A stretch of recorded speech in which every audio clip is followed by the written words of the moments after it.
folks, to the Twist News. I'm Erika Gray. And good evening. I'm Don Pravda. And we're going to talk about the Asian Force Siberia 2 pipeline. And this is a pipeline that's going to go from Russia to China via Mongolia. And it's going to be, it's launched in, or will be launched in 2024, built in 2030, and it's going to replace the Nord Stream 1, and Europe is looking to be gas-free from Russia by 2030. So it's going to exactly coincide with Russia's final independence, or what do you call it? And not independence, is that independence? Not being dependent on Russian gas. Right. And Russia now will replace the revenue and the gas flow. It's only like by about a difference of 5,000 cubits. What's your thoughts on that, Don, with Russia and this Russian-China axis now? I would definitely say that Mongolia is going to be in the newspaper a lot more than at the current time. This is a huge deal. This is a game changer. It really is. Absolutely. It's a huge game changer. And you now officially have this Russia-China axis that is now this break off from, or this split, this regional split now, thanks to these Russia-Ukraine conflict and this Russia-China axis. And this is just incredible that these two very large empires, well, Russia's actually a lot smaller population-wise, but it makes up for it with its nuclear warheads. I mean, Russia's like what it doesn't have in population, it has in military might, so it makes it like that strong little person, I guess is the best way to describe it, because it's only about 130 million citizens versus China, which is just monolith, over a billion. What's your thoughts on just the rest of the world now and how this divides the globe? The rest of the world is getting very nervous as Russia has taken some very big steps for the future of energy. And I'm not saying this is what you call a green deal. This is a real deal. Yes, it's a real deal. And gas is more energy efficient than oil. And so it is. It's a real deal. But it's amazing how with all of the sanctions and all of the moves that the U.S. and the EU are making against Russia, Russia's like the comeback kid. Yeah. You know about the comeback kid, right? I remember the film. You're not going to believe this. He came back. Yeah, so Russia's definitely, everybody thought Russia would be really crushed, but this is a major, major deal.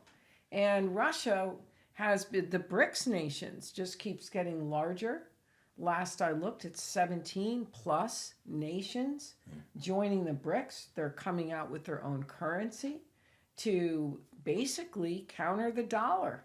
You think Russia is going to succeed against the dollar at some point? I think they have the might and the will and the strength to do it. Definitely. They've got the brains. They've got the brains. Well, if you really look at... We should fear this intelligence. Yes, they're very, very intelligent. If you look at first of all, from the first set of sanctions, they already had so much in place. They knew that sanctions would be coming again. And they've been making so many moves to, one, just break the dependence on the dollar. It's just unbelievable how fast this is moving along, so much so that I think it might just help tip the scales. Sure.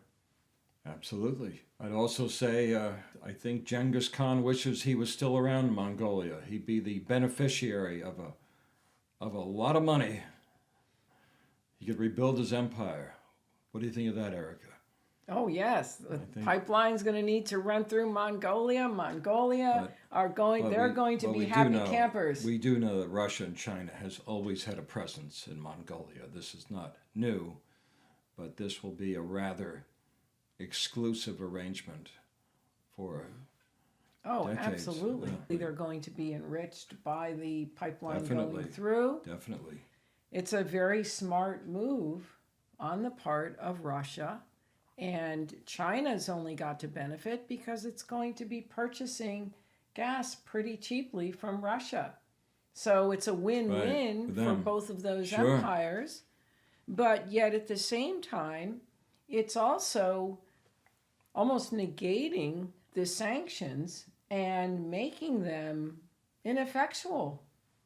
There are so many decisions now that Russia is making that are making the sanctions ineffectual. There's actually really a division now on the globe. And we're watching, and we're going to be talking more about what Europe is doing in this process. That's going to be in a future video of how Europe or the EU and what the US are now doing to counter this grouping, a regional grouping, on the other side that they state are authoritarian regimes. So now you're having that side of the globe, and then you're having the West, and it's going to be very, very interesting to see the shifts that are going to be taking place from these two groupings now. Yes.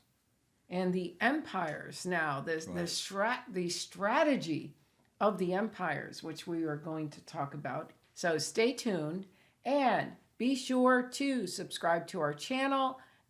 Click on the link below for products. You're going to want to check out our Amazon store. Don, any final words? And if you live long enough, you'll be going to Mongolia.